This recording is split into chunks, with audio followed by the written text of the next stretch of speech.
За Дорногой аймгийн Сайн Шанд хотын үүсэл гар бүлийг ярихын тулд хамгийн эхлээд Дорногой аймаг хэрхэн зохион байгуулагдсан тухай ярих хэрэгтэй. Өөрөөр хэлэх юм бол өнөөгийн Дорногой аймаг маань засаг захиргааныхаа өмнөх хуваарлалтаар бол Түшээдхан аймгийн Говь Мэргэн ангийн хошуу байсан. За энэ Мэргэн ангийн хошуу нь өөрөө байнгын суурин төв байхгүй. Байнга байгаль цаг уурын нөхцөл байдлаас шалтгаалаад байнга нүүдэлж явж байсан. За энэ нь бол одоогийн Хөвсгөл сум, Улаанбаатарх замуудын нутгуудад байх Цувраа, Аршаант, Аргаланд гэдэг энэ нутгуудад ингэж төвлөж исэн учраас тухайн үеийн аймаг байгуулагдах үед байнгын суурин төв байхгүй байсан байна. За тэгээ Мэргэн ангийн хошуу нь өөрөө их дулаан уулын хошуу, хутаг уулын хошуу. За хойдлын хэсэг нь бол Боржигн ноёны хошуу нь болохоор Оцол сансар уулын хошуу гэдэг ингээ хуваагдаад ирсэн. За энэ хуваагдал нь бол 1923 оны үед бол бас жижиг хошуу болсон ирнэ. Бас хошууны төв нь бас байнгын нүүдэлж суурин газаргүй ингэж байсан байна. За 1921 онд Монгол оронд гарсан ардын хувьсгалын дараа Монгол орны ардын засаг бол Монгол оронд байсан 5 аймгийг хуваарлаад 13 аймаг болгож зохион байгуулсан байна. Тэгээ тэрний нэг нь бол манай Дорногой аймаг байна. За Дорногой аймгийг байгуулах үед Их дулаан уулын хошуу бол одоогийн бидний энэ амьдарч байгаа Далай Сайн Шанд гэдэг газар хамгийн сүүлд нөгөөдөрчихсэн. За Дорногой аймгийн төв буюу аймаг маань өөрөө одоогийн Алтан Ширээ сумын Сайн ус гэдэг газар манай энэ Сайн Шандаас бол нэг 30-40 км зайтай энэ газар бол байж исэн байна.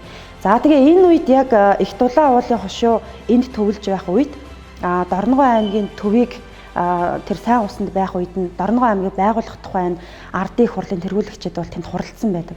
За ингэж хуралдахдаа гол үндсэн шалтгаануудыг тоочсон. Яагаад тэгэхээр 1931 оны 5 сард энэ хурал болсон байгаа. За энэ 31 онд хурал болоход Дорногой аймгийг байгуулахад бол аймгийн төв хороог ингэж байгуулъя. Аймаг төвлөх асуудлыг бол бүр тусгайлан наривчлан авч хэлэлцээ гэсэн ийм асуудлыг хэлэлцсэн байдаг. За тэгээд тухайн үеийн байсан Сайн ус гэдэг газар нь тэр чигтэн аймгийг төвлөрүүлэх юм уу, өөр газар шилжүүлэх юм уу гэсэн асуудал гарч ирсэн байна. За тэгээд тэнд хуралдсан төлөөлөгчид бол Сайн ус гэдэг газар нь байгуулах боломжгүй маа, тэр чигтэн аймаг төвлөх боломжгүй маа. За энэ нь бол хэд хэдэн шалтгаантай. За Сайн ус гэх газар нь өөрөө тал газар учраас ямар ч салхины хамгаалалтгүй. За дээрэс нь энд түлш бэлтгэх ойр газар байхгүй. Хамгийн ойрхондоо 60-аас 65 км-ийн зайтай нүүрсний урхайтай. За дээрэс нь Дорногой аймгийнхаа зүүн хойд хэсэгт байх учраас ард олонтой харилцах тэр хэрэг зарга мэдүүлэгтэй тэр бусад ард олонтой харилцах ажилд бас ийм саад бэрхшээлтэй юм аа гэдэг ийм шалтгаануудыг тавиад тэгээд Дорногой аймгийнхаа төвийг энэ Их дулаан уулын хошуу төвлөж байгаа газар буюу өнөөдрийн бидний амьдарч байгаа Далайн Сайн Шанд гэдэг газар байгуулъя, шилжүүлье гэсэн ийм санал гаргасан байдаг. За тэгвэл Их дулаан уулын хошуу нь юугаараа тэгэж энэ аймаг төвлөхөд ийм нөлөөтэй байгаа юм бэ гэдэг дээр бас хэд хэдэн шалтгаан тэр төлөөлөгчид гаргасан байдаг. За тэр нь болохоор Их дулаан уулын хошуу нь өөрөө ийм нүмер газар юм аа. За энд бол яг хүн зон амьдарч байх юм тохиромжтой газар юм аа. Дээрэс нь 3 худагтай. Энд бол төв болоход бол ийм асуудалгүй. Дээрэс нь энэ газар бол барилгын материал цаашид хотчлт үүсэх учраас барилгын материал нь маш ойрхон 10 км-ийн зайтай ийм нөөцтэй юм аа. За хамгийн бас нэг сүүлийн сонирхолтой шалтгааны нэг бол энэ Их дулаан уулын хошууны төвлөж байгаа газар 2 байшин байгаа. Тэгээ энэ 2 байшинг бас ашиглаад аймгийнхаа хороо захиргааны үйл ажиллагааг явуулъя гэсэн ийм саналыг Бүгд найрамдах Монгол ард улсын тэргүүлэгчд рүү явуулсан байдаг. За тэгээ энэ саналыг хүлээж аваад 1931 оны 9 сард 44 дугаар тогтоол гарсан байгаа. Энэ тогтоолоор 1931 онд Дорногой аймгийг байгуулагдлаа. Дорногой аймгийг байгуулахдаа Дорногой аймгийн төв нь Далай Сайн Шандад төвлөх юмаа гэдэг ийм тогтоолыг гаргаж ирсэн байна. За эндээс улбаалаад 1931 оны энэ 9 сарын тогтоолоос улбаалаад өнөөгийн бидний энэ амьдарч байгаа Далай Сайн Шанд гэдэг газар бид нар ингэж амьдрах энэ их усүр тавигдсан байна гэж үздэг. За тэгээд 31 оноос 1954 он хүртэл яг Сайн Шанд хот маань өөрийн гэсэн статусгүй, нэргүй өргөн цэцэрлэг сумын харьяанд хариалагдчихсан байна. Тэгээ энэ 31 онд анх байгуулагдахдаа 70 орчим өрхтэй, 200 орчим хүн амтай ийм төв газар байсан. За энэ 31 оноос 54 оныг хүртэл мэдээж энд хүн амын өсөлт хөгжилт явагдаад хотчлт үүсээд барилга байгууламж нэмэгдээд төвлөрөл үүссэн. Тийм болохоор энд яалт байхгүй өөрийн гэсэн статустай юм газар байгуулахаас өөр аргагүй болсон байна. Тэгээ 1954 онд аймгийн одоо хороо захиргаа гэдэг бүх аймагуудад хороо захиргаа байсан тийм ээ. Тэр хороо захиргаа нь 54 онд манай сайн шандад байгуулагдсан байна. Тэгээ энэ 54 оны хороо захиргаа нь өөрөө одоо тойрсон зүүн баян алтан ширээ баян мөнх сумдуудын зарим багуудыг ингэж хамарч өөртөө хамраад ийм одоо статустай одоо хороо захиргаа болж өргөжсөн. За тэгээд ингэж өргөжснөөс хойш 1961 онд одоо энэ харагдаж байгаа энэ зарлиг байгаа. Бүгд найрамдах Монгол Ард улсын одоо тэргүүлэгчдийн зарлагаар 61 оны 6 сарын 20-ны 136 дугаар зарлагаар Сайн Шанд хот болсон байна. Тэгэхээр энэ Сайн Шанд хотын энэ зарлагыг үндэслэж одоо бидний амьдарч байгаа Далай Сайн Шанд бол яг өөрийн гэсэн статустай ийм хот одоо болон өргөжсөн гэдэг зүйл дээр одоо ингэж үүсэл гаргал нь яригдж байгаа. За тэгээд хот болон хөргөжснийхөө дараа хамгийн чухал ярих зүйл бол хотын одоо анхны дарга хэн байваа гэдэг асуудал байгаа. За энд болохоор 1954 онд хороо захиргаа байгуулагдсан гэж би түрүү хэлсэнтэй. За тэгвэл 54 онд хороо захиргаа байгуулагдсны дараа 1958 онд Төдвийн Гомбчав гэж хүн одоо бас энд харагдаж байна тийм. Энэ Төдвийн Гомбчав гэж хүн хороо захиргааны даргаар ажиллаж байсан байна. За 58 онд энэ Төдвийн Гомбчав гэдэг хүнийг хороо захиргааны даргаар ажиллаж байх хугацаанд нь 61 оны тогтоол гарчиж байгаа. Тэгэхээр энэ хүнийг аймгийн хороо захиргааны даргаар ажиллаж хахад Сайн Шанданд хот болоод өргөжсөн учраас энэ хүн аль бие ёсороо тэр жигтэй одоо Сайн Шанд хороо захиргаа биш Сайн Шанд хотын дарга болсон байна. Ингээ энэ хүн 61 оны одоо 11 сар хүртэл аймгийн хотын одоо анхны Сайн Шандын маань анхны даргаар ажиллаж байгаад 11-р сард нь одоо Сайн Шандын Дорногов аймгийн 11-р баазын даргаар томилогдож ажилласан байна. Тэгэхээр сурвалжид бас тэмдэглэгдэж үлдээгүй зүйл нь бол энэ Сайн Шанд хотын анхны даргаар 5 сар ажилласан одоо энэ Төдвийн Гомбчав гэдэг хүн бол одоо манай Сайн Шанд хотын анхны дарга юм аа гэдгийг бас хэлэх нь зүйтэй. За тэгээ эндээс хойш бол одоо дарга нар бусад одоо удирдлагууд түүхэнд бол тодорхой харагдаж одоо бичигдсэн үлдсэн байдаг. За тэгээд Сайн Шанд хотын түрүүний ярьсан хоёр байшингийн тухай бас баг зэрэг дэлгэрүүлж ярьсан зүйтэй ах. Яагаад тэгэхээр Сайн Шанд хотод Дорногов аймгийг төвлөрүүлэх тэр том одоо бүгд найрамдах Монгол Ард улсын тэргүүлэгчд рүү явсан тэр жагсаалтанд энэ хоёр байшинтай гэдэг одоо энэ шалтгаан явцсан байгаа байхгүй. Тэгэхээр энэ хоёр байшин яагаад энд байсан бэ анханасаа гэдэг асуудал гарч ирээд. За тэгэхээр энэ Далай Сайн Шандын энэ газар нутаг маань өөрөө одоо Бээжин хүрээ хоёрын гол түвшиц замд байрлах тийм ээ энэ одоо гол газар хэсэг гэсэн. Тэгээ энд тухайн үеийн хүрээний одоо маш том хамб Тунцаг Гэлэн гэж юм хүн байсан байна. Энэ хүн өөрөө тухайн үед маш эрдэм мэдлэгтэй олон хэлээр ярьдаг. Дээрэс нь одоогийнхоор бол худалдааны том юм панцчин хүн байсан маа. Тэгээ энэ хүн хүрээ Бээжин хоёрын хооронд одоо маш их худалдааны амиа хийх явцдаа энд хөх туйпгаар хоёр байшин байруулад энд их дулаан уулын хошуу байсан шүү дээ. Энэ Далай Сайн Шанд гэдэг газар хоёр туйпгаар ингэж хоёр байшин байруулад тэндээ өөрөө ингэж одоо буудлаж яадаг нэг цэг үүсгэсэн байна л да. Тэгээ тэндээ нэг хоёр данжаад суулгацсан. Тэгээ нөгөө худалдааныхаа одоо замд ингэж суулгасан байна. За тэгээд энэ байшинг бол 20-с 24 онд баригдсан гэж үздэг. Тэгэхээр энэ байшинг 20-с 24 онд бариад 21 онд одоо ардын засгийн газар байгуулагдаад 21-ээс одоо 30 оны хооронд бол ер нь Монголын улс төр ийм тогтворгүй байлаа шүү. Тэгээ энэ тогтворгүй үед бол тэр Тунцаг Гэлэн бол энэ худалдааныхаа ажлыг болоод энэ цэгээ татан буулгаад тий одоогийнхоор бол тэр хоёр данжаадаа аваад энэ байшин бол ингээ үлдсэн юм байна. Тэгээд энэ хоёр байшинг ашиглаад Дорногов аймгийн хамгийн анхны одоо хороо захиргаа тэнд байрлаад одоогийнхоор бол төв офистэй тэнд одоо үйл ажиллагаа явуулж исэн байна. За энэс хойш энэ хоёр байшин бол одоо янз бүрийн зориулалтаар ашиглагдсан байдаг. Хүүхдийн больниц, за хүүхдийн больницаар 3-4 ортой юм хүүхдийн эмнэлгийн больницаар ажиллаж агаад ашиглагдж агаад дараа нь тэнд одоо нас оргистыг төр хадгалах морг. За тэрнээс хойш нэг 65-аас 69 онд бол бүр айл тэнд амьдарч исэн гэсэн юм баримт байдаг. Тэгээд энэ байшин хаана байсан бэ гэхээр одоо бид нар тухайн үед докторийн хөтөл гэж ярьдаг. Одоо бол одоо бидний энэ ар сан өөр Сайн Шандыг холбосон одоо энэ Сайн Шандгийн гүүртээ энэ хөтлийн яг одоо урд доор буюу одоогийн одоо Маргад зочид буудлага тэрний хажуу талд байсан байна.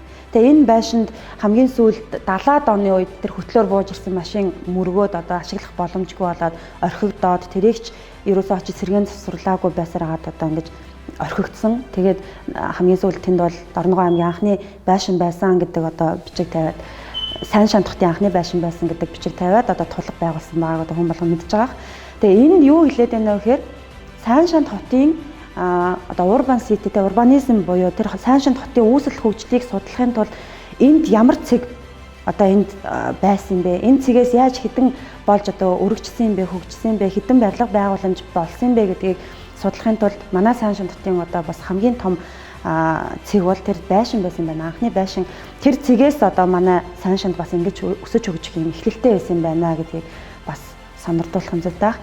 За судалгааны хувьд ингэж авч үзсэн ч гэсэн энэ бол одоо 31 он буюу аймаг байгуулагдсанаас хойш яриад байгаа байхгүй. Тэгвэл аймаг байгуулагдахаас өмнө манай энэ Дорногов аймаг энэ бидний амьдарч байгаа Далай Сайн Шанд ер нь ямар газар байсан юм бэ те? Яагаад энд хүн зон гэж ирсэн бэ гэдгийг бол ялангуяа манай Дорногов аймгийн газар усны нэртэй холбоотой хүн бол одоо 5-р тогшин оюун удаа данзаар авч яадаг тийм ээ. Тэгээ энэ хутагтын амьдрал үйл ажиллагаатай холбоотойгоор нэрлэгдсэн газар бол маш олон. Тэрний нэг нь бол одоо бидний Далай Сайн Шанд. Тэгэхээр нөгөө хожим их дулаан уулын хошуу байснараа эсвэл тэр хоёр байшин байснараа ч юм уу тэрнээс өмнө одоо ноён утгт маань бас энэ газрыг шинжээд энд бол одоо хожим энэ бол одоо яг далайн сав хэлбэртэй тэгээ 9-ийн хэлбэртэй тийм одоо хожимын олон хөлийн амьтан энд одоо өсөж үржиж хөгжиж цэцгэлж амьдрах юм байна. Тийм газар болох юм байна гэдгийг бэлэгдээд Далай гэдэг нэр өмнө нэмж гисэн байна. Энэ сайн шанд бол одоо сайн устай газрыг хэлдэг байна шүү дээ. Энэ бол амны устай, сайн устай мал уугаад яваад идэг биш хүн уудаг, ундаалдаг ийм сайн устай сайн шанд гэдэг газар байсныг ноён утгт маань Далай гэдэг нэр нэмж өгөөд Далай Сайн Шанд болгосон байна. Тэгэхээр энэ Далай Сайн Шандыг одоо тэрнээс өмнө энэ ноён утгт маань таньж мэдэж нэр хайрлж одоо 18 буюу ам оруулж энэ газрыг шимшгэлсэн байна л да. Тэрнээс хойш ингэж одоо засаг захиргааныхаа хуваарлалтаар өсөж хөгжиж өнөөдрийг хүрсэн байна.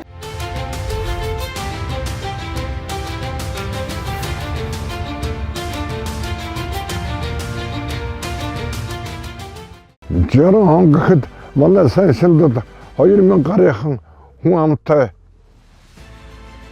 1000 хүрэхгүй гэр баярт гэртээ ийм болсон байсан. Тэгээд ардын хурлын тэргүүлэгчдийн 1960 оны 6 сарын 20-ны өдрийн 136 дугаар зарилгаар 2000 төвнээс дээш хүн амтай төв суурин газрыг хот гэж нэрлэж байхаар ингээм шийдвэр гарсан юм аа.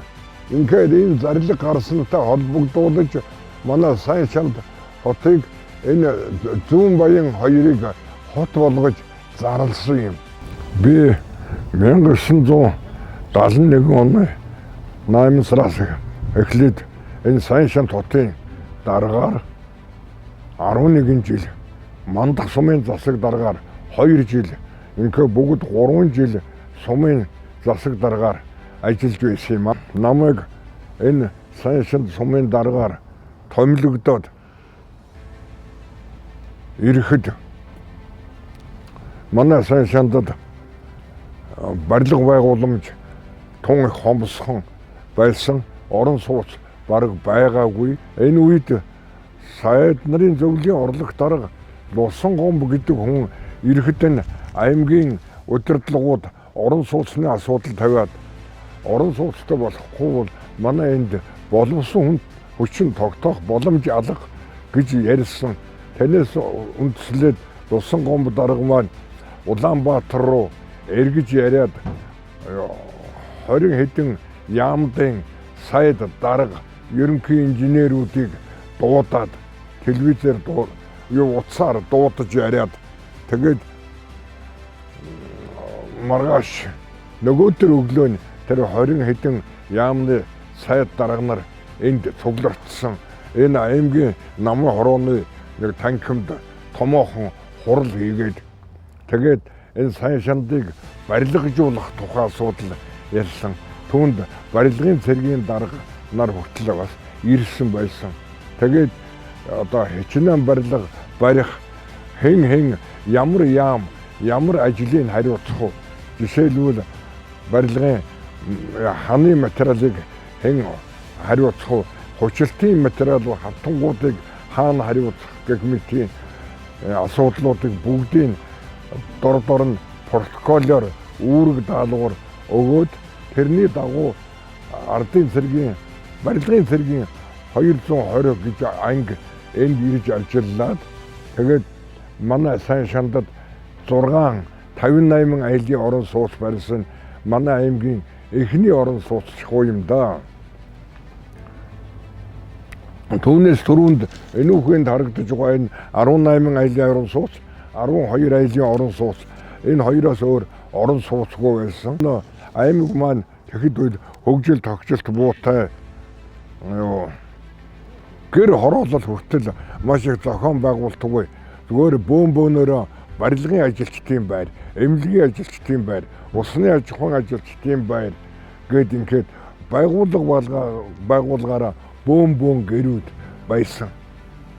Тэгээд тэнийг ийм байж болохгүй гэж бид ярилцаад шийдээд тэгээд олон бөөн гэр хороолуудыг ингээд эгнүүлж, гудамж болгож байршуулах ийм ажил эхэлж хамгийн эхлээд гудамж болгож байршуулсан. Тэгээд гудамж болгоод эгнэхлэн дээр хашаа байруулах ажил болсон. Тэгээ хашаа барих материал гэж юу ч байхгүй. Манай энд чинь мод ой энэ төр байхгүй юм чинь. Улаанбаатарын барилгын байгууллагуудаас банз зах банзнуудыг захиалж ирүүлж энэ албан газруудад хуваарлж өгөөд за танах энэ нэг вагон банз өгөөд энээс ажилчдынхаа хашааг барь гэж гэх мэтээр ингээд зохицуулж байсан. Гудамжны гэрэлтүүлэг гэж байгаагүй. Одоо энэ гэрэлтүүлгнүүд аль ч байгаагүй. Тэгээ Улаанбаатар хотын сахилгаан сан техникийн нэгдсэн үйлдвэр гэж байдгийм лээ.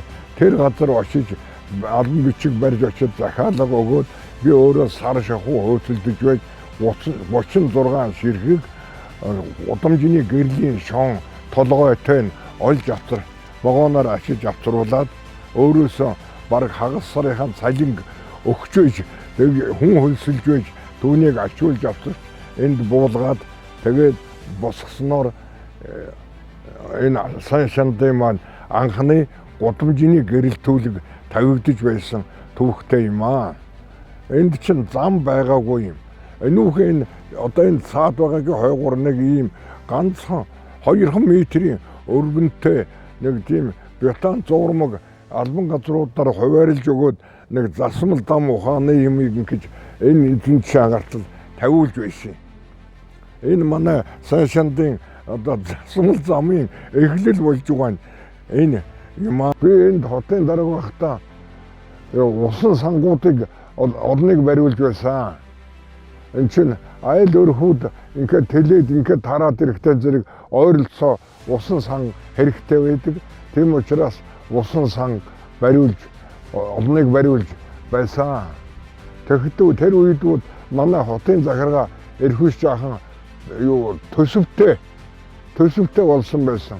Урд нь бол хотын захиргаа цалингаас өөр 5 хүн орон тоотой цалингаас өөр төсөвгүй байлаа. Тэгээ сүүлдээ хот маань их өргөжөөд төсөвтэй боллоо. Хот тогтчлтын бие даасан байгууллагатай боллоо энд. Ингээд бол манай хот маань их өргөжлөө. Орон сууцны маш олон барилга баригдлаа.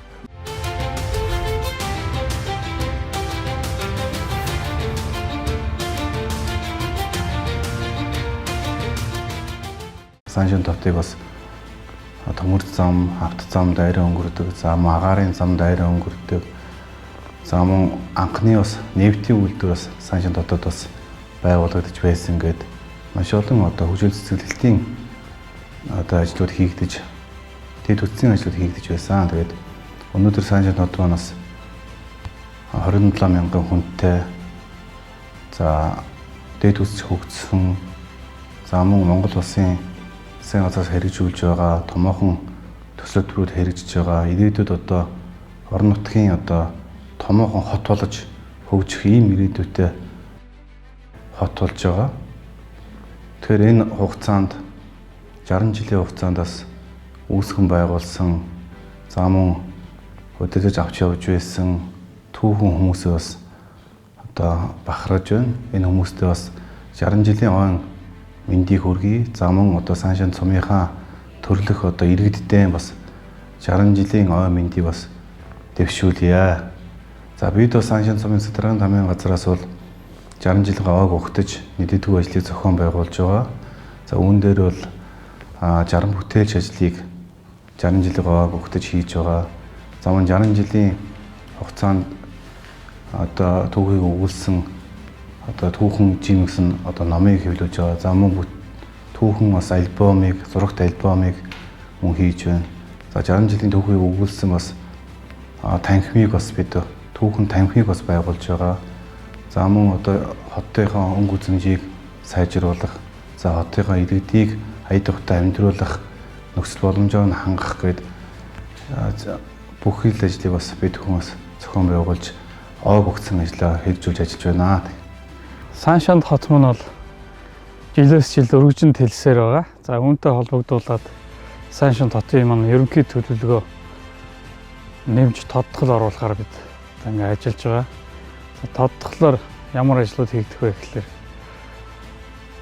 Сан Шантын хэмжээнд байгаа бүх багийн нутаг дэвсгэр дээр төвийн зам дагуух хэсэгт шинжлэгдэх, за мөн орон сууцны хөтөлбөр хэрэгжүүлэх, за гэр хорооллын айлуудыг одоо дахин төлөвлөлтөнд оруулах, мөн одоо амны орон сууц хөтөлбөрүүдийг үе шаттайгаар хэрэгжүүлэх ийм ажлууд бол хийгднэ.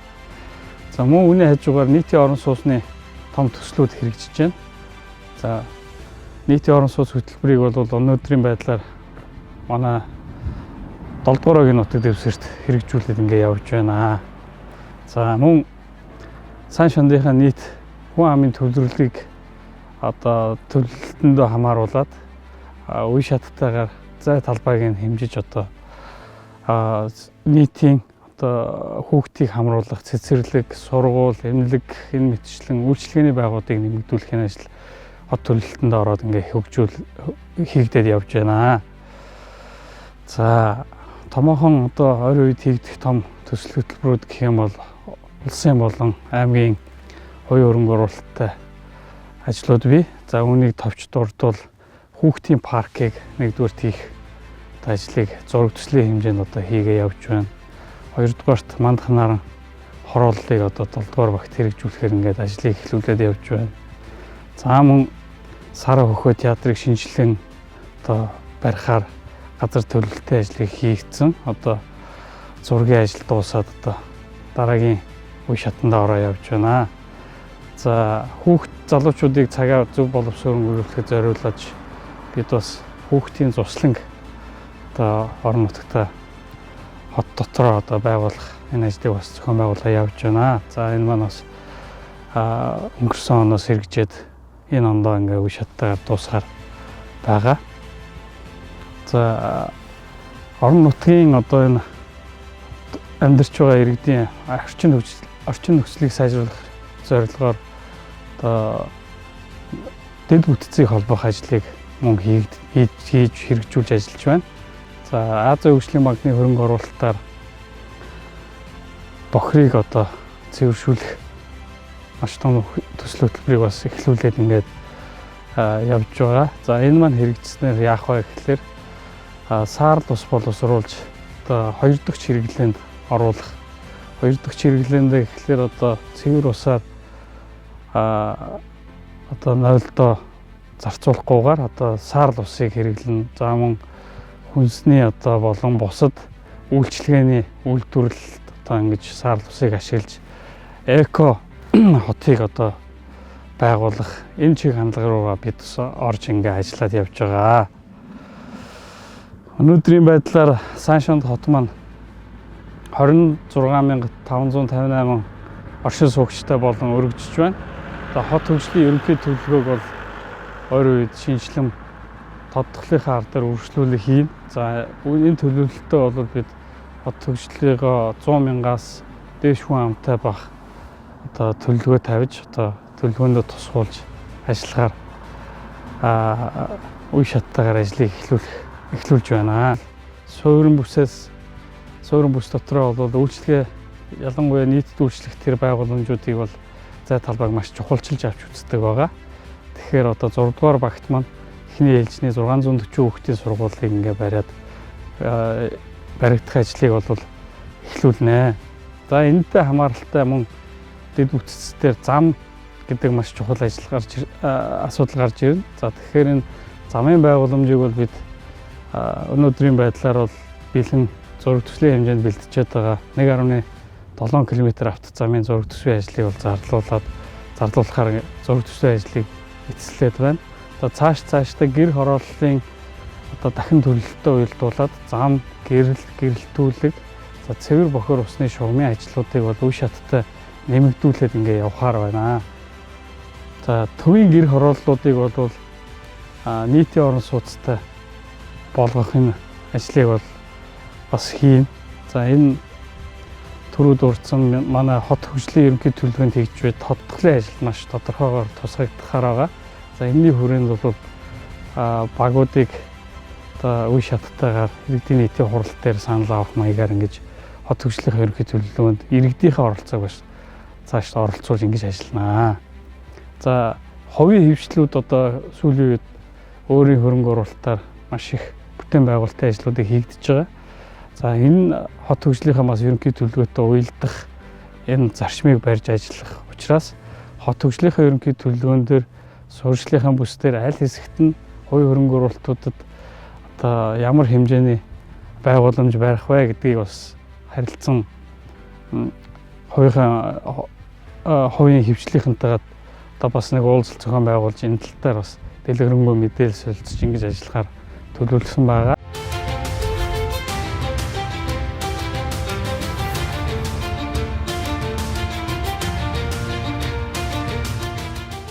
За ирээдүйн Сайншин дот манаас нэлээдгүй томоохон хот болох ийм одоо төлөвлөгөөтэй байгаа. Тэгэхээр бид энэнийг үндэслээд бид одоо Сайншин дотынхаа ерөнхий төлөвлөгөөг бас тодтогоод бүсчлээд ингээд хийлгэж байгаа. Ойрын хугацаанд бол ерөн Сайншин дот хүн аммаас нэлээдгүй өснө. За нефтийн үйлдвэрийг дагсан, за энэ төмөр замыг дагсан нэлээдгүй олон одоо иргэж сууршаад, за үүний хүрээнд бол ойрын 5-10 жилийн хугацаанд 56 мянган хүнтэй болох ийм одоо төлөвлөгөө байгаа. За цаашдаа ч ерөн хүний одоо тоо бол нэлээд өсөх хандлагатай байгаа. Тийм учраас бид бас ерөнхий төлөвлөгөө тодтогоод ер нь 100 гаруй мянган хүнээр тодтогоод цаашдаа бол ингээд орон нутгийнхаа хөгжилд цэцэглэлт одоо ажлын байр бүхий л талаар одоо бодлого гаргаж ингэж ажиллаж байна. 1960 онд энэ Дорногов аймгийг Сайншин хот гэж хот болгож нэрлснээс зарлснаас хойш одоо 60 жил болж байна. Тэгэхээр энэ Сайншинтынхаа ард түмэнд би энэ хотод олон жил Сайншин хотын дараагаар амьдарч ажиллаж байсан. Сайншин хотын хүндэт иргэний хувьд Сайншин хотынхаа бүх иргэдэд эрүүл энх ад жаргал сайхан бүхнийг хүсэн өрөөж байна. Ингээд Сайншинтчууд та бүхэн хүүхэд багчууд, залуучууд, за дунд үеийнхэн, за манай ахмад буурлууд та бүхэн минь түүхт 60 жилийнхаа баяраар сайхан баярлаарай гэж одоо мэдлэгээ дэвшүүлж байна. Нэгэн жорны түүхийг хамтдаа бүтээлсэн төрөлх нутгаас төрөн гарсан түүхэн алдартнууд, үе үеийн удирдлагууд, иргэд хөдөлмөрч та бүхэндээ түүх 60 жилийн ой мэндийг дэвшүүлж аз жаргал сайн сайхан бүхнийг хүсэн өрөөё.